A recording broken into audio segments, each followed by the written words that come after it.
এক লোক মূর্তির ইবাদত করত, মূর্তিটারে সব সময় আদর করত, মূর্তিটারে সব সময় ভালোবাসতো, সোহাগ করত, মূর্তির কাছে চাইতো। রাত্রিবেলা উঠে মূর্তির কাছে কেঁদে কেঁদে মনের দুঃখ বলতো আর জিকির করতো সনম সনম সনম। আর সনমের বিপরীত কি? সমাদ। একদিন তার প্রিয় মূর্তিটাকে রেখে, তার কল্পিত খোদাটাকে রেখে সে বাজারে গেল। বাজার থেকে এসে দেখে তার মূর্তি গোসল করে দাঁড়ায় আছে, উপরে পানি, গোসল করা পানি। He thought it is the water of mercy and barakah. সে ভাবলো যেহেতু আমার খোদার গায়ের পানি, এটা রহমতের পানি হবে। কথা বলেন, খোদায় যদি গোসল করে খারাপ পানি দিয়ে করবে নাকি? কথা কয় না, এটা অনেক দামি পানি হবে, এটা নিশ্চয়ই বরকতের পানি হবে। He thought it is the water of mercy and blessings and water of rahmah. সে ভাবলো এটা রহমতের পানি। এই পানিকে তো এমনি মিস করা যায় না। যত রোগ আছে সব রোগের নিয়তে এখনই খাওয়া শুরু করে দেই। জিহ্বা দিয়ে চাটতে শুরু করেছে। Started to suck it, the water of barakah. When he started to suck it, he found the taste is little bit weird. The taste is bitter. স্বাদটা একটু কটা কটা লাগে, লোনা লোনা লাগে, টক টক লাগে। বাট সে মনে মনে ভাবে এটা তো রহমতের পানি, it should be sweeter. এটা তো মিষ্টি হওয়ার কথা। কি হওয়ার কথা? It should be sweeter, but it is bitter. স্বাদটা কেমন টক টক, কটা কটা, লোনা লোনা, লবণ লবণ লাগে। ঘটনা কি? রহমতের পানি, খোদার গায়ের পানি, এটা কটা হবে কেন? খুঁজতে লাগলো কোনো কিছু ঘটছে কিনা। আশেপাশে তাকায় দেখে হাদিসে এসেছে সালাবান। সালাব মানে কি কে জানে? কুত্তা না, খ্যাকশিয়াল। আসলে কি? খ্যাকশিয়াল। আমরা বলে ফেলি যে কুকুর, আসলে দুইটা কুকুর সে দেখতে পেল, আর দেখলো এখনো রহমতের পানি পড়তেছে জায়গা দিয়ে, জায়গা দিয়ে রহমতের পানি ইজ ড্রপিং ডাউন। পানি পড়ছে এখনো, বুঝতে আর বাকি রইল না আসলে এটা রহমতের পানি না, এটা গজবের পানি। কথা বলেন, রেগে মেগে আগুন। ঘটনা কি? এতদিন ভাবতাম খোদা, এখন দেই হুদা। রাতের ঘুম নষ্ট করে কত রাত কেঁদেছি, কত রাত মনের কথাগুলো তাকে আমি বলেছি, এখন দেহি হুদা। আগে ভাবতাম খোদা, আসলে তো এইটা আমার কিচ্ছু করতে পারবে না, এটার এখন সাইজ করার সময় আসছে। কথা কন। মূর্তিটাকে নিয়ে জমিনের মধ্যে আছড়াতে শুরু করলো, ভাঙতে ভাঙতে হাত আলাদা করলো, খোদার হাত পা সব আলাদা করে ফেলছে। খোদারে মাইরা সাইজ করে তুরজা করে ফেলাইছে। হাত পা, খোদার হাত পা নিয়ে বিশ্বনবীর কাছে চলে গিয়েছে, যে বলে আব্দুল্লাহর বেটা মুহাম্মদ, বড্ড ভুলের ভেতরে আমি ছিলাম। এই নাম কল্পিত খোদা, এই মূর্তি আমারে কিছু করতে পারবে না। যে নিজেকে খ্যাকশিয়ালের পেশাব থেকে নিজের দেহটারে বাঁচাতে পারে না, এই খ্যাকশিয়ালের পেশাব থেকে যে নিজের রক্ষা করতে পারলো না, সে কিয়ামতের দিন কঠিন মুসিবতের কালে জাহান্নামের আগুন থেকে আমারে কেমনে বাঁচাবে? কেমনে বাঁচাবে? আমি আর এই কল্পিত খোদার ইবাদত করতে চাই না। আপনি আমাকে শাহাদা পড়িয়ে দেন। কি পড়িয়ে দেন? ঝিনুকের ভেতর লুকিয়ে থাকে যেমন মতি, ঝিনুকের ভেতর লুকিয়ে থাকে যেমন মতি, কালমা শাহাদাতে আছে আল্লাহর জ্যোতি, কালমা শাহাদাতে আছে আল্লাহর জ্যোতি। পড়েন সবাই। ঝিনুকের ভেতর লুকিয়ে থাকে যেমন মতি, ঝিনুকের ভেতর লুকিয়ে থাকে যেমন মতি, কালমা শাহাদাতে আছে আল্লাহর জ্যোতি, কালমা শাহাদাতে আছে আল্লাহর জ্যোতি। পড়েন আল্লাহু আকবার।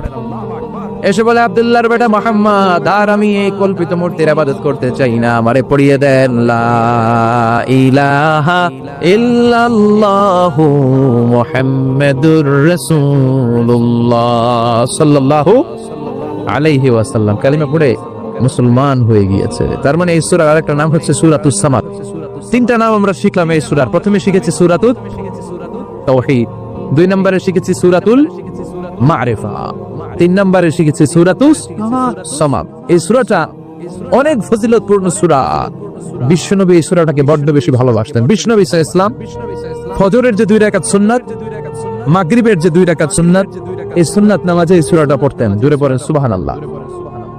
আবার যারা হজ উমরা করতে গিয়েছেন, তাওয়াফ করা লাগে, ফরজ তাওয়াফ আছে, নফল তাওয়াফ আছে, 7টা টার্ন করা লাগে। হাজরে আসওয়াদ থেকে শুরু করে আবার হাজরে আসওয়াদ পর্যন্ত 1 চক্কর, এরকম 7টা চক্কর দিলে হয় একটা তাওয়াফ। সব নবীরা, সব আল্লাহর ওলিরা, পৃথিবীর সব মুসলমানরা আল্লাহর এই ঘরকে কেন্দ্র করে প্রতিদিন তাওয়াফ করে। কোন সুবহানাল্লাহ। এবং তাওয়াফের এই ইবাদতটা পৃথিবীর শুধু ওই এক জায়গায় করা যায়। নামাজ পৃথিবীর সব জায়গায় পড়া যায়, ঠিকই না? মসজিদুল হারামেও পড়া যায়, বাংলাদেশেও পড়া যায়। জিকির আল্লাহর ঘরেও করা যায়, এখানেও করা যায়। দান ওখানেও করা যায়, এখানেও করা যায়। কিন্তু তাওয়াফের মতো ইবাদত, এটা কি সব জায়গায় করা যায়? নাগাইশি তাওয়াফ করতে পারবেন? সিঙ্গাপুরে পারবেন? আমেরিকায় পারা যাবে? পারা যাবে কোথায়? আল্লাহর ঘরকে কেন্দ্র করে মক্কাতুল মুকাররমাতে প্রতিদিন আল্লাহর ঘরের উপর 120টা রহমত নাজিল হয়। সিদ্দিন আলী তাইফিন, তার মধ্যে থেকে 60টা রহমত হচ্ছে যারা আল্লাহর ঘরকে তাওয়াফ করে তাদের জন্য। আরবাঈন আলিল মুসাল্লিন, 40টা হচ্ছে যারা আল্লাহর ঘরের সামনে নামাজ পড়ে তাদের জন্য। 40 আর 60 মিলে 100, বাকি রইল কয়টা? বলে 20 লিন্নাযিরিনা ইলাল কাবা, বাকি 20টা রহমত যারা নামাজ পড়ে না, তাওয়াফ করে না, শুধু আল্লাহর ঘরের গিলাফের দিকে তাকিয়ে থাকে তাদের উপর 20টা রহমত।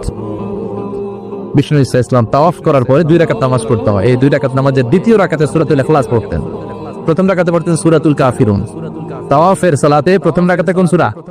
সূরাতুল কাফিরুন। দ্বিতীয় রাকাতে সূরাতুল ইখলাস বিষ্ণুনবী পড়তেন। আবার বিতরের সালাতের শেষ রাকাতে বিষ্ণুনবী পড়তেন সূরাতুল ইখলাস। বিতরের সালাত করবেন কয় রাকাত? প্রথমে 2 রাকাত, তারপরে সালাম ফিরিয়ে আবার 1 রাকাত। এইটা সবচেয়ে সহি পদ্ধতি। আবার মাঝে মাঝে বিষ্ণুনবী 3 রাকাত একসাথে পড়তেন, বসতেন শুধু শেষ বৈঠকে, এটাও ঠিক আছে। আবার আমরা যেটা পড়ি বাংলাদেশে, এটারও দলিল আছে, তবে আম দলিল, এটার খাস দলিল নাই, স্পেসিফিক দলিল নাই। বিষ্ণুই বলেছেন তোমরা বিতরের নামাজকে মাগরিবের নামাজ থেকে আলাদা করে পড়ো। আমরা সেটাও করি, কারণ মাগরিবের নামাজে আমরা 3 রাকাতের পরে এরকম আল্লাহু আকবার বলে হাত উঠাই, তা আলাদা হয়েছে না? আবার আমরা আল্লাহুম্মা ইন্না নাস্তাইনুকা পড়ি, এটা কি মাগরিবের নামাজে পড়ি নাকি? তাহলে পার্থক্য আছে না নাই? তবে প্রথম 2টা বেশি শক্তিশালী। রাতে 2 করে নামাজ পড়বেন, সব শেষে আপনি 1 রাকাত পড়বেন। বিষ্ণু বলেছেন ইজআলু আখিরা সালাতিকুম ফিল লাইলি বিতরা, তোমরা রাতের শেষ নামাজটাকে বিতরের নামাজ বানিয়ে দিও। সুবহানাল্লাহ পড়েন। এইজন্য যাদের তাহাজ্জুদের অভ্যাস আছে, তাহাজ্জুদের পরে পড়া সুন্নাত। যাদের তাহাজ্জুদের অভ্যাস নাই, আশার সালাতের পরে পড়ে ফেলবেন। ইন্নাল্লাহা বিতরুন ইউহিব্বুল বিতরা, আল্লাহ নিজে বেজোর, তাই বেজোরকে তিনি পছন্দ করেন। এজন্য দিনের নামাজ, রাতের নামাজ সবই বেজর।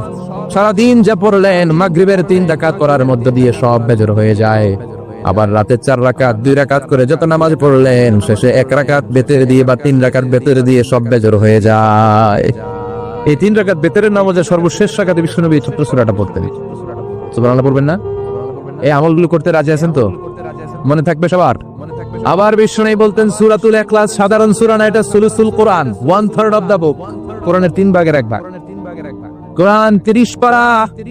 এই সূরা একবার তেলাওয়াত করলে 10 পারার সওয়াব হয়ে যায়, 2 বারে পড়লে 20 পারার সওয়াব হয়ে যায়, 3 বারে পড়লে 30 পারার সওয়াব হয়ে যায়। পড়েন সুবহানাল্লাহ। 1/3 এই পুরো কিতাবের 1/3, 1/3 অফ দা বুক সুলুসুল কোরআন। একবার পড়লে 10 পারা, 2 বার পড়লে 3 বার পড়লে 30 পারা। অনেক মুহাদ্দিসিন এবং মুফাসসিরিনরা বলে না, সুলুসুল কোরআন 1/3 অফ দা বুক দিয়ে বিশ্বনবী এটা বুঝায় নাই। বিশ্বনবী বুঝিয়েছে অন্য একটা জিনিস। সেটা কি? সেটা হচ্ছে পুরো 30 পারা কোরআনের কথাকে যদি আমাকে 3 শব্দে আপনি আমাকে বলতে বলেন যে হুজুর পুরো 30 পারায় আল্লাহ কি বলেছে, আমি বলবো তাওহীদ, রিসালাত, আখিরাত। এই 3টা কথা পুরো 30 পারা কোরআনের ভেতরে আল্লাহ তাআলা আমাদেরকে বলেছেন। তাই কোরআনের যে সূরারই তাফসীর আমি করি না কেন, সেখানে হয় তাওহীদ, নয় রিসালাত, নয় আখিরাতের কথা সেখানে আছে না নাই? এজন্য পুরো কোরআনের শিক্ষাটাকে প্রেসাইজ করলে, কনসাইজ করলে 3টা শব্দ দাঁড়ায়, তাওহীদ, রিসালাত, আখিরাত। যেহেতু সূরাতুল ইখলাসের ভেতরে তাওহীদের কথা আছে, তার মানে 3 ভাগের 1 ভাগ কথা আছে না নাই?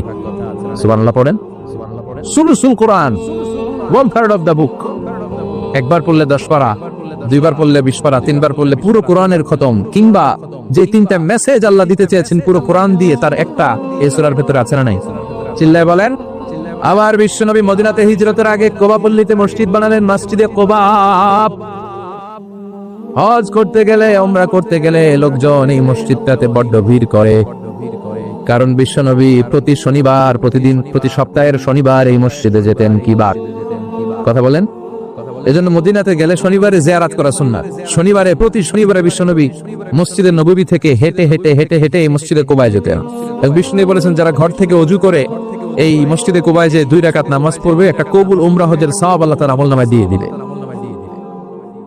এই মসজিদে কোবা মসজিদের জন্য বিশ্বনবী একজন ইমাম নির্ধারণ করলেন। ইমাম সাহেবকে বললেন যাও তুমি নামাজ পড়াও। বিশ্বনবীর অ্যাপয়েন্ট দেয়া ইমাম সাহেব কোবাপল্লীতে যে নামাজ পড়ানো শুরু করলেন, কিন্তু সমস্যা বেড়ে গেল। তিনি মাগরিবের নামাজ, এশার নামাজ আর ফজরের নামাজ, মানে যেই নামাজে আওয়াজ করে কেরাত করতে হয়, কয় নামাজে আওয়াজ করে কেরাত? কথা বলেন, কি কি? মাগরিব, এশা, ফজর। এই ইমাম সাহেব ইমামতির চান্স পেয়ে প্রতি রাকাতের নামাজে সূরা ফাতিহা পড়ার পরই সূরা ইখলাস দিয়ে নামাজ শুরু করে, তারপরে আরেকটা সূরা পড়ে, আবার দ্বিতীয় রাকাতে সূরাতুল ফাতিহা পড়ে, আবার সূরা ইখলাস। ফজরের সময় সূরা ইখলাস, এশার সময় সূরা ইখলাস, মাগরিবের সময় এই সূরা। মুসল্লিরা সব খেপে গিয়েছে, সবাই বলে, ও ইমাম সাহেব, ঘটনা কি? খালি কুল হুয়াল্লাহ পড়েন কে? আর সূরা নাই আপনার? খালি কুল হুয়াল্লাহ পাইছেন নাকি? না গাইস, জামে মসজিদের ইমাম সাহেব মাগরিবের প্রথম রাকাতেও সূরাতুল ইখলাস, দ্বিতীয় রাকাতেও ইখলাস। এশার নামাজের প্রথম রাকাতেও ইখলাস, দ্বিতীয় রাকাতেও ইখলাস। ফজরের রাকাতেও ইখলাস, দ্বিতীয় রাকাতেও ইখলাস। কি করবেন? আজকে ইমামের একদিন কি আমার একদিন? পাইছেন কি আপনি? সবাই বলে, আপনি পাইছেন কি? ইমাম সাহেব কয়, পড়তে মন চাইলে পড়ো, নাইলে অন্য মসজিদে যাও। কারণ এটা বাংলাদেশের সিস্টেমে সভাপতি সেক্রেটারির নিয়োগ দেয়া ইমাম না, নিয়োগ দিয়েছে বিশ্বনবী। আবার ক্যান্সেল করলেও লাগবে বিশ্বনবীরে, ঠিক কিনা? নিয়োগ দিয়েছে বিশ্বনবী, নিয়োগ বাতিল করলেও করবে কে? বিশ্বনবী। মুসল্লির তো কোনো এখতিয়ার নাই। সব মুসল্লিরা মিলে বিশ্বনবীর দরবারে যায়, যে বলে, নবী, কি ইমাম সাহেব দিলেন, কুল হুয়াল্লাহ ছাড়া কিছু পারে না, খালি কুল হুয়াল্লাহ। কি এক মুসিবতে আছি। প্রত্যেক নামাজে কুল হুয়াল্লাহু আহাদ দিয়ে শুরু করে, এরপরে আরেক সূরা পড়ে। ঘটনা কি? বিশ্বনবী বললেন, ইমাম সাহেব রে ডাকো। বিশ্বনবী ইমাম সাহাবীরে বললেন, ও সাহাবী, কেন এই কাজটা করো? তোমার মুসল্লিরা বলে, প্রতি রাকাতে কেন কুল হুয়াল্লাহ দিয়ে শুরু করো, ঘটনাটা কি? অন্য সূরা পড়ো না কেন? সাহাবী বলে, নবী গো, এই সূরাটারে আমি বড্ড বেশি ভালোবাসি, কারণ ফিহি সিফাতুর রহমান, এই সূরার ভেতরে আমার আল্লাহর পরিচয় আছে গো নবী। এই ছোট্ট সূরার ভেতরে রব্বুল আলামিন যত সুন্দরভাবে নিজের পরিচয়টা বলে দিয়েছেন, কোরআনের কোন সূরার ভেতরে সেই পরিচয় আমি পাই না। তাই এই সূরাটা দিয়ে প্রতি রাকাতে নামাজ শুরু না পড়লে আমার কলিজা ঠান্ডা হয় না গো নবী। বিশ্বনবী বললেন, ঠিক আছে, চেঞ্জ করার দরকার নাই, তুই প্রতি রাকাতেই কুল হুয়াল্লাহই পড়বি। সুবহানাল্লাহ পড়েন। প্রতি রাকাতেই তুমি সূরাতুল ইখলাস পড়বা, ইমামতি বাতিল হবে না। তবে জেনে রেখো, এই সূরার প্রতি ভালোবাসা কিয়ামতের দিন তোমার জান্নাতে পাঠায়া দিবে। এই সূরার ভালোবাসার কারণে জাহান্নামের আগুন তোমার জন্য হারাম করে দিয়েছে কে? এজন্য সূরাতুল ইখলাস বেশি বেশি তেলাওয়াতের দরকার আছে না নেই? কথা বলেন। আজকে থেকে বেশি বেশি সূরাতুল ইখলাস তেলাওয়াত করবেন তো? সবাই রাজি আছেন তো? নবম হিজরির ঘটনা। বিশ্বনবী ইসলাম তাবুকের যুদ্ধে গেলেন।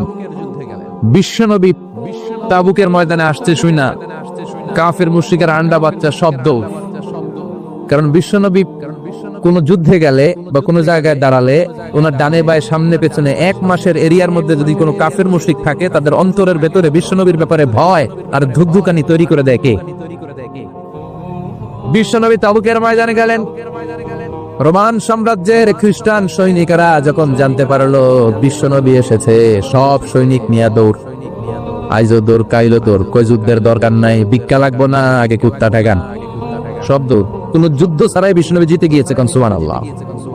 বিশ্বনবী আল্লাহর শুকরিয়া করলেন। হঠাৎ বিশ্বনবী দেখলেন আকাশের সূর্যের আলো ক্ষীণ হতে শুরু করেছে, কমতে শুরু করেছে। তিনি খেয়াল করে দেখলেন এর কারণ সাইয়েদনা জিবরাইল বিশাল ফেরেশতাদের বহন নিয়ে পৃথিবীতে নেমে আসছেন। পড়েন সুবহানাল্লাহ। এসে বললেন, ইয়া রাসূলুল্লাহ, আমি 1,40,000 ফেরেশতা নিয়ে নেমে এসেছি। আপনি কি জানেন না, ঠিক একটু আগে মদিনাতে আপনার এক প্রিয় সাহাবা, তার নাম হচ্ছে মুআবিয়া ইবনে মুআবিয়া আল মুজানি, একটু আগে শেষ নিঃশ্বাস ত্যাগ করেছে। বিশ্বনবী বললেন, ইন্না লিল্লাহি ওয়া ইন্না ইলাইহি রাজিউন। সাইয়েদনা জিবরাইল বললেন, ও নবী, আপনি কি আপনার প্রাণের সাহাবীর জন্য গায়েবানা জানাজা পড়বেন না? বিশ্বনবী বললেন, অবশ্যই পড়বো। গায়েবানা জানাজা চেনেন তো? এটা পড়া কিন্তু সুন্নাহ। সামনে লাশ নাই, কিন্তু আমি ইমাম, সবাই দাঁড়ালেন পেছনে, আল্লাহু আকবার, 4টা তাকবীর দিয়ে আমরা নামাজ পড়লাম, মৃত ভাইয়ের জন্য দোয়া করলাম, এটার বলে গায়েবানা জানাজা। সুবহানাল্লাহ পড়েন। বিশ্বনবী বললেন, অবশ্যই পড়ব। সাহাবীদের মধ্যে ঘোষণা দিলেন, ও সাহাবারা, তোমাদের ভাই মুআবিয়া ইবনে মুআবিয়া আল মুজানি কিছুক্ষণ আগে মদিনাতে ইন্তেকাল করেছে। তোমাদের ভাইদের জন্য সবাই বাইরে বের হয়ে আসো, এই মাত্র আমরা এই মুহূর্তে আমরা গায়েবানা জানাজা পড়ব। বিশ্বনবী প্রথম কাতারে দাঁড়ালেন, হাজার হাজার সাহাবারা লাইন ধরে দাঁড়ালো। সাইয়েদনা জিব্রাইল 1,40,000 ফেরেশতা নিয়ে সাহাবাদের পেছনে দুইটা লাইনে দাঁড়িয়ে গেলেন। প্রথম লাইনে 70,000, দ্বিতীয় লাইনে আরো 70,000, 1,40,000 ফেরেশতাদের বহর। আর সাহাবারা মিলে আল্লাহু আকবার বলে গায়েবানা জানাজা শুরু করলেন। নামাজ শেষ। বিশ্বনবী তো অবাক, ঘটনা কি? কোন সাহাবীর গায়েবানা জানাজায় তো ফেরেশতা নামে না আকাশের উপর থেকে। বিশ্বনবী জিজ্ঞেস করলেন, জিব্রাইল, কোন সাহাবীর গায়েবানা জানাজায় তোমরা আকাশ থেকে এত ফেরেশতার বহর নিয়ে নামো নাই? কি এমন আমল করেছে আমার মুয়াবিয়া? কি এমন ভালো গুণ ছিল, ভালো আমল ছিল, যার কারণে আরশের উপরে তার এত সম্মান, যার কারণে 1,40,000 ফেরেশতার বহর নিয়ে তোমরা দুনিয়াতে নেমে এসেছো? সাইয়েদনা জিব্রাইল বললেন, নবী, তেমন কোনো বড় আমল নয়, ছোট্ট একটা আমল, কিন্তু আমলটারে ভালোবেসেছে কে? আপনার এই প্রিয় সাহাবী হাঁটতে বসতে চলতে ফিরিতে সব সময় পড়তো কুল হুয়াল্লাহু আহাদ আল্লাহুস সামাদ লাম ইয়ালিদ ওয়া লাম ইউলাদ ওয়া লাম ইয়াকুল লাহু কুফুয়ান আহাদ। পড়েন আল্লাহু আকবার। এজন্য বেশি বেশি সূরাতুল ইখলাস তেলাওয়াত করতে রাজি আছেন তো? মনে থাকবে? বিষ্ণু ঈসা ইসলাম প্রতিদিন ফজরের নামাজের পরে, মাগরিবের নামাজের পরে, ওয়া ইনদামা ইয়ামশি ইলা ফিরাশিহি, রাতে যখন বিছানায় যাবেন, এই দুই হাতকে একত্রিত করে সূরাতুল ইখলাস পড়তেন, সূরাতুল ফালাক পড়তেন, সূরাতুন নাস পড়তেন, পড়ে হাতে ফু দিতেন। সহিহ হাদিস। ফু দিয়ে এই ফু দেওয়া হাতটা সারা দেহের মধ্যে ইয়াবদাউ বিহিমা রাসাহু, মাথা থেকে শুরু করে পা পর্যন্ত এভাবে মেসেজ করে দিতেন, মালিশ করে দিতেন। সুবহানাল্লাহ পড়ে। This is a protection you take from your lord, from all the bad eyes, evil eyes, সব হিংসুকের চোখ থেকে, হিংসা থেকে, সব জাদুটোনা থেকে, সব ব্ল্যাক ম্যাজিক থেকে আপনি প্রোটেকশন চাইলেন কার কাছে? সকালবেলা যদি এই 3টা সূরা পড়ে ফু দেন, এটাকে আরবিতে বলে কুল আস-সালাসা, কারণ এই 3টা সূরা শুরুতেই কুল আছে না নাই? কুল হুয়াল্লাহু আহাদ, কুল আউযু বিরাব্বিল ফালাক, কুল আউযু বিরাব্বিন নাস। এজন্য 3টাকে আরবিতে বলে কুল আস-সালাসা, মানে 3 কুল। কি বলে? 3 কুল। সূরাতুল ইখলাস, সূরাতুল ফালাক, সূরাতুন নাস। ফজরের পরে, মাগরিবের পরে আর বিছানায় যাওয়ার সময় 2 হাত একত্রিত করে ফু দিবেন, সারা গায়ে মেসেজ করবেন। মনে থাকবে? আজকে থেকে মনে থাকবে তো? কালকে থেকে এটার আমল করা যাবে না? আবার মা আয়েশা বলতেন, আমার যদি স্বাস্থ্য খারাপ লাগতো, নবীর কাছে দোয়া চাইতে যাইতাম, বলতাম, নবী স্বাস্থ্যটা খারাপ, কি করব? বিশ্বনবী বলতেন, তুমিও সূরাতুল ইখলাস, সূরাতুল ফালাক, সূরাতুল নাস পড়ে হাতের মধ্যে ফু দিয়ে সারা দেহে মালিশ করে দাও। সুবহানাল্লাহ পড়েন। বিশ্বনবীর প্রতিদিনকার একটা আমল, দৈনন্দিন একটা আমল। আবার বিশ্বনবী একবার সিজদায় পড়ে আছেন, হঠাৎ করে লাদাগাতহু আকরাব, একটা বিচ্ছু পোকা বিশ্বনবীকে কামড় দিল। এটাও সহিহ হাদিস। প্রচন্ড ব্যথা। বিচ্ছু পোকার কামড় যারা খেয়েছেন তারাই জানেন ব্যথা কেমন, বেশি না কম। বিচ্ছু ছিলেন তো? কি বলে না গাইছে? বিচ্ছু কয়, এই বিচ্ছু পোকা কামড় দিয়েছে, প্রচন্ড ব্যথা পেয়েছে বিশ্বনবী। বিশ্বনবী বললেন, লানাতুল্লাহি আলাল আকরাব, এই বিচ্ছুর উপর আল্লাহর লানত। মুসল্লিও চিনে না, নবীও চিনে না, কামড় তো দিয়ে বসছে। বিশ্বনবী বললেন, লবণের পানি গরম দাও। লবণের পানি আনা হলো। বিশ্বনবী বললেন আঙ্গুলের মধ্যে ঢালো। পানি ঢালতে শুরু করা হলো, আর বিশ্বনবী পড়তে আরম্ভ করলেন, কুল হুয়াল্লাহু আহাদ আল্লাহুস সামাদ লাম ইয়ালিদ ওয়া লাম ইউলাদ ওয়া লাম ইয়াকুল লাহু কুফুয়ান আহাদ। পড়েন আল্লাহু আকবার। এজন্য সূরাতুল ইখলাস, এটা যেন আমাদের দৈনন্দিনকার একটা আমল হয়, প্রতিদিন যেন আমরা এটা পড়ি, তাহলে আমলনামা সওয়াব দিয়ে পূর্ণ করে দিবে কে? এই মাক্কি সূরাটি কেন এবং কোন সিচুয়েশনে, কোন পরিস্থিতিতে মক্কায় নাজিল হলো, তার একটা ব্যাকগ্রাউন্ড আছে। এটাকে বলে শানে নুজুল। কেন নাজিল হলো শুনতে মনে চায়? কষ্ট হচ্ছে না তো? আলোচনা কি কঠিন হচ্ছে না সহজ? আন্ডারস্ট্যান্ডেবল? বোধগম্য হচ্ছে? বোঝা যায় না? বোঝা যায়? আলহামদুলিল্লাহ পড়ে। মক্কার লোকেরা এসে বিশ্বনবীর ধরল, ইয়া মুহাম্মদ বাইয়িন লানা সাল্লাল্লাহু আলাইহি ওয়াসাল্লাম বাইয়িন লানা নাসাবা রাব্বিক। ও আব্দুল্লাহর বেটা মুহাম্মদ, তোমার রবের নসবনামা বর্ণনা করো। কি নামা? কথা কোন? নসবনামা বুঝেন তো কি? না, বংশ পরিচিতি। মাশাআল্লাহ। নসবনামা মানে বংশ পরিচিতি, বংশধারা, বংশ তালিকা। যেমন আমার নাম মিজানুর রহমান, আব্বার নাম আলী আহমদ, দাদার নাম জাইনুল আবিদিন, তার বাপের নাম মাকরাম। এটা আমার বংশ পরিচিতি। তার মানে মিজানুর রহমান ইবনু আলী আহমদ ইবনু জাইনুল আবিদিন ইবনু মাকরাম, এটা আমার নসবনামা। আপনার নাম কি? জালালউদ্দিন ভাই। বাবার নাম? ইন্তাজালি। এর বাবার নাম ভুলে গেছি। হ্যাঁ, ইনসাফ আলী। তার বাবার নাম খেয়ে ফেলাইছি। আপনার আব্বার নাম? মোহাম্মদ আব্দুল লতিফ। দাদার নাম? তার বাবার নাম খেয়ে ফেলাইছি। আমি তো কমপক্ষে 4টা বলছি নাকি? বিশ্বনবীর বাবার নাম আব্দুল্লাহ, তার বাবার নাম আব্দুল মুত্তালিব, তার বাবার নাম হাশেম, তার বাবার নাম আব্দে মানাফ, তার বাবার নাম কিলাব, তার বাবার নাম কুসাই, তার বাবার নাম মুররা, তার বাবার নাম গালেব, তার বাবার নাম ফেহের। এভাবে যেতে যেতে আদনান, যেতে যেতে ইসমাইল, যেতে যেতে তার বাবার নাম ইব্রাহিম, যেতে যেতে যেতে শীস আলাইহিস সালাম, তার বাবার নাম আদম আলাইহিস সালাম। 50 জেনারেশনস, 50টা বংশ পরিক্রমা আছে। 50টা বংশের ব্যবধানে বিশ্বনবী সাইয়েদনা আদমের সাথে মিলে গেছে। পড়েন সুবহানাল্লাহ। তার মানে মুহাম্মদ ইবনে আব্দুল্লাহ ইবনে আব্দুল মুত্তালিব ইবনে হাশেম ইবনে আব্দে মানাফ ইবনে কিলাব ইবনে মুররা, এইভাবে বিশ্বনবীর নসবনামা। কথা বুঝতে পেরেছেন? বিশ্বনবীর কাছে এসে মক্কার লোকেরা বলে, মুহাম্মদ বাইয়িন লানা নাসাবা রাব্বিক, তোমার আল্লাহর নসবনামাটা কও। তোমার আল্লাহর বাবার নাম কি? ওনার বাবার নাম কি? ওনার বাপের নাম কি? ওনার বাবার নাম কি? তার বাপের নাম কি? এরা মনে করছে আল্লাহর নসবনামা আছে। নাউজুবিল্লাহ পড়বেন না? ও মুহাম্মদ, সবসময় আল্লাহর কথা বলো, আল্লাহর দাওয়াত দাও, আল্লাহর সিজদা দিতে বলো, আল্লাহর জিকির করতে বলো, আল্লাহর নসবনামাটা শোনাও। আল্লাহর বাবার নাম কি? দাদার নাম কি? পরদাদার নাম কি? বিশ্বনবী রেগে গেলেন। সাইয়েদনা জিবরাইল বললেন, ও নবী রাখবেন না, রেগে যাওয়ার দরকার নাই। ওদের প্রশ্নের উত্তর দেওয়ার জন্য ছোট্ট একটা সূরা আরশের উপর থেকে নাজিল করেছে কে? ও নবী, ওদের মুখের উপর আপনি শক্ত ভাষায় বলে দেন, আল্লাহর কোন নসবনামা নাই, আল্লাহর বাবা দাদা কিচ্ছু নাই। আপনি পড়েন, কুল হুয়াল্লাহু আহাদ আল্লাহুস সামাদ লাম ইয়ালিদ ওয়া লাম ইউলাদ ওয়া লাম ইয়াকুল লাহু কুফুয়ান আহাদ। পড়েন সুবহানাল্লাহ। কুল হুয়াল্লাহু আহাদ। ও নবী, আপনি বলেন, তিনি হলেন আল্লাহ, তিনি হলেন আহাদ, একক, একক। আল্লাহুস সামাদ, তিনি অমুখাপেক্ষী। লাম ইয়ালিদ ওয়া লাম ইউলাদ, জন্ম দেয় নাই, কারো কাছ থেকে জন্ম নেয়ও নাই। ওয়া লাম ইয়াকুল লাহু কুফুয়ান আহাদ, গোটা বিশ্বে তার মতো কেউ নাই, তিনি তার মতো। কাফেররা তো টাসকি খেয়ে গেছে। সুবহানাল্লাহ পড়ে। আবার এর শানে নুজুলে আরেকটা বর্ণনা পাওয়া যায়। মুশরিকরা এসে বলল, ইয়া মুহাম্মদ বাইয়িন লানা জিনসা রাব্বিক, তোমার রব কি দিয়ে তৈরি বলো। ও মুহাম্মদ, আমরা মানুষ মাটির তৈরি, ফেরেশতারা জিনের তৈরি, ফেরেশতারা নূরের তৈরি, আর জিন জাতি হলো আগুন দিয়ে তৈরি। আমাদের ঘরের আসবাবপত্রগুলো কাঠের তৈরি। এবার বলো, তোমার আল্লাহ কিসের তৈরি? আহুয়া মিন ফিদ্দা, তোমার আল্লাহ কি রূপার তৈরি? রূপার খোদা? আহুয়া মিন যাহাব, নাকি সোনার খোদা, স্বর্ণ দিয়ে বানানো আল্লাহ?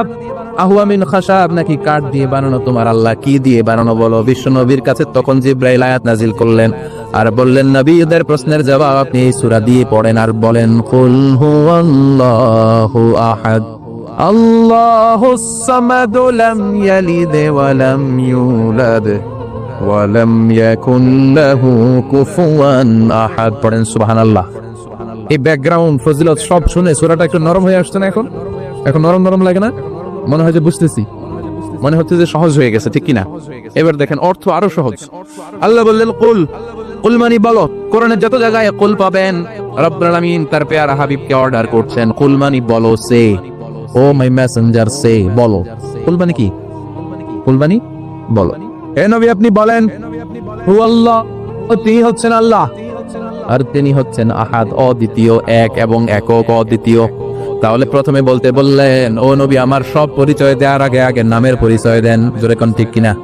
আগে ওদের বলে দেন, আমার নাম হলো আল্লাহ। আমার নাম কি? কুল হুয়াল্লাহ। নবী, আপনি বলেন, তিনি হলেন আল্লাহ। তিনি কে?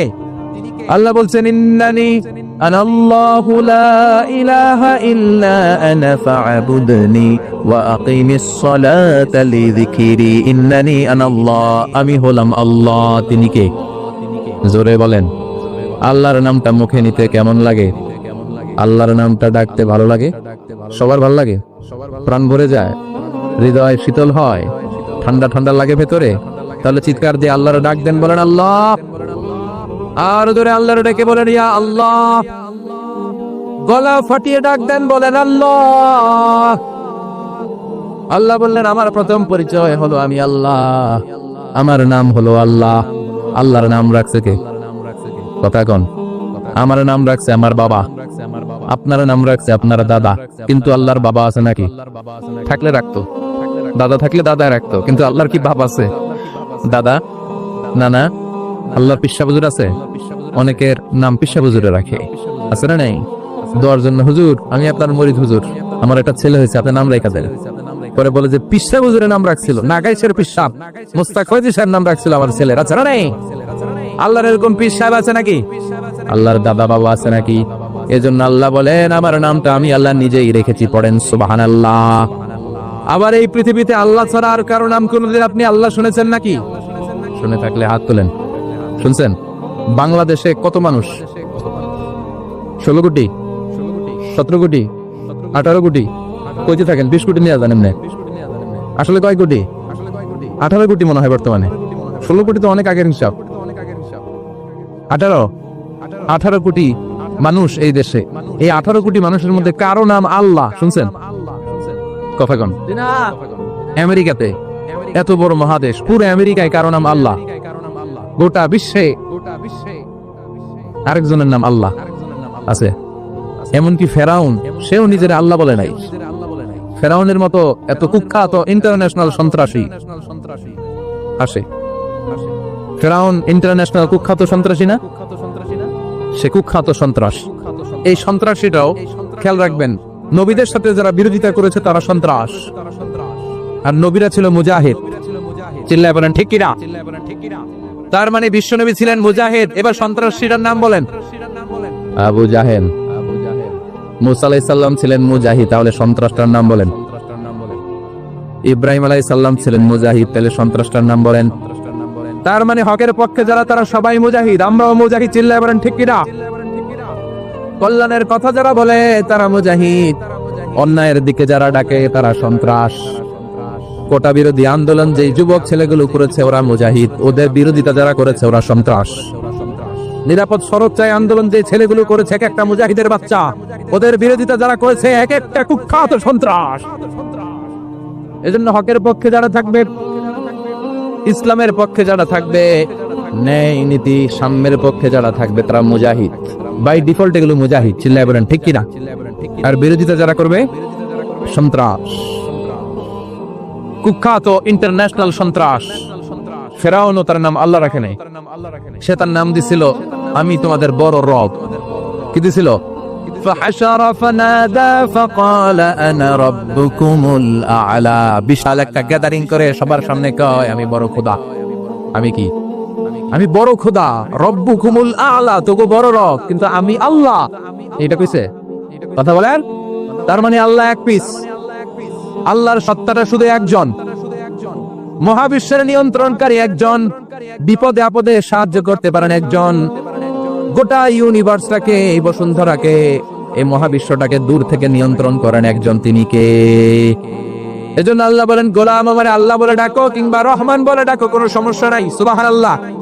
قل ادعوا الله أو ادعوا الرحمن أيما تدعوا فله الأسماء الحسنى। আমারে আল্লাহ বলে ডাকো কিংবা রহমান বলে ডাকো, আমি কিন্তু মাইন্ড করি না।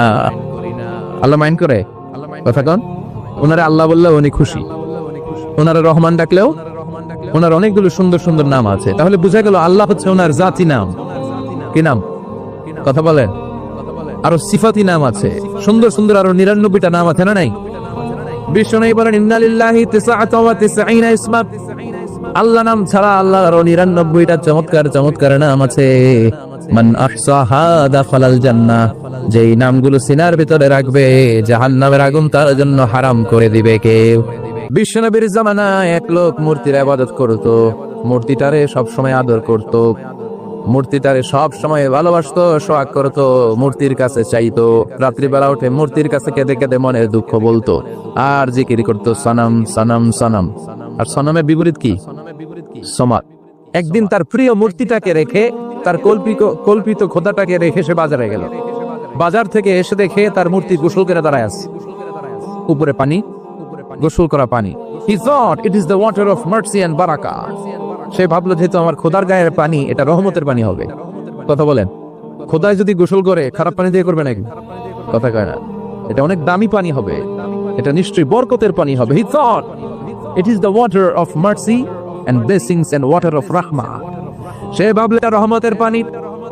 এই পানিকে তো এমনি মিস করা যায় না। যত রোগ আছে সব রোগের নিয়তে এখনই খাওয়া শুরু করে দেই। জিহ্বা দিয়ে চাটতে শুরু করেছে। He started to suck it, the water of barakah. When he started to suck it, he found the taste is little bit weird. The taste is bitter. স্বাদটা একটু কটা কটা লাগে, লোনা লোনা লাগে, টক টক লাগে। বাট সে মনে মনে ভাবে এটা তো রহমতের পানি, ইট শুড বি সুইটার। এটা তো মিষ্টি হওয়ার কথা। কি হওয়ার কথা? It should be sweeter, but it is bitter. স্বাদটা কেমন টক টক, কটা কটা, লোনা লোনা, লবণ লবণ লাগে। ঘটনা কি? রহমতের পানি, খোদার গায়ের পানি, এটা কটা হবে কেন? খুঁজতে লাগলো কোনো কিছু ঘটছে কিনা। আশেপাশে তাকায় দেখে হাদিসে এসেছে সালাবান। সালাব মানে কি কে জানে? কুত্তা না, খ্যাকশিয়াল। আসলে কি? খ্যাকশিয়াল। আমরা বলে ফেলি যে কুকুর, আসলে দুইটা কুকুর সে দেখতে পেল, আর দেখলো এখনো রহমতের পানি পড়তেছে জায়গা দিয়ে, জায়গা দিয়ে রহমতের পানি ইজ ড্রপিং ডাউন। পানি পড়ছে এখনো। বুঝতে আর বাকি রইল না, আসলে এটা রহমতের পানি না, এটা গজবের পানি। কথা বলেন, রেগে মেগে আগুন। ঘটনা কি? এতদিন ভাবতাম খোদা, এখন দেই হুদা। রাতের ঘুম নষ্ট করে কত রাত কেঁদেছি, কত রাত মনের কথাগুলো তাকে আমি বলেছি, এখন দেহি হুদা। আগে ভাবতাম খোদা। আসলে তো এইটা আমার কিচ্ছু করতে পারবে না, এটার এখন সাইজ করার সময় আসছে। কথা কন। মূর্তিটাকে নিয়ে জমিনের মধ্যে আছড়াতে শুরু করলো, ভাঙতে ভাঙতে হাত আলাদা করলো, খোদার হাত পা সব আলাদা করে ফেলছে। খোদারে মাইরা সাইজ করে তুরজা করে ফেলাইছে। হাত পা, খোদার হাত পা নিয়ে বিশ্বনবীর কাছে চলে গিয়েছে, যে বলে আব্দুল্লাহর বেটা মুহাম্মদ, বড্ড ভুলের ভেতরে আমি ছিলাম। এই নাম কল্পিত খোদা, এই মূর্তি আমারে কিছু করতে পারবে না। যে নিজেকে খ্যাকশিয়ালের পেশাব থেকে নিজের দেহটারে বাঁচাতে পারে না, এই খ্যাকশিয়ালের পেশাব থেকে যে নিজের রক্ষা করতে পারলো না, সে কিয়ামতের দিন কঠিন মুসিবতের কালে জাহান্নামের আগুন থেকে আমারে কেমনে বাঁচাবে? কেমনে বাঁচাবে? আমি আর এই কল্পিত খোদার ইবাদত করতে চাই না। আপনি আমাকে শাহাদা পড়িয়ে দেন। কি পড়িয়ে দেন? ঝিনুকের ভেতর লুকিয়ে থাকে যেমন মতি, ঝিনুকের ভেতর লুকিয়ে থাকে যেমন মতি, কালমা শাহাদাতে আছে আল্লাহর জ্যোতি, কালমা শাহাদাতে আছে আল্লাহর জ্যোতি। পড়েন সবাই। ঝিনুকের ভেতর লুকিয়ে থাকে যেমন মতি, ঝিনুকের ভেতর লুকিয়ে থাকে যেমন মতি, কালমা শাহাদাতে আছে আল্লাহর জ্যোতি, কালমা শাহাদাতে আছে আল্লাহর জ্যোতি। পড়েন আল্লাহু আকবার। এসে বলে আব্দুল্লাহর বেটা মুহাম্মদ, আর আমি এই কল্পিত মূর্তির ইবাদত করতে চাই না, আমারে পড়িয়ে দেন লা ইলাহা ইল্লাল্লাহু মুহাম্মাদুর রাসূলুল্লাহ সাল্লাল্লাহু আলাইহি ওয়াসাল্লাম। কালিমা পড়ে মুসলমান হয়ে গিয়েছে।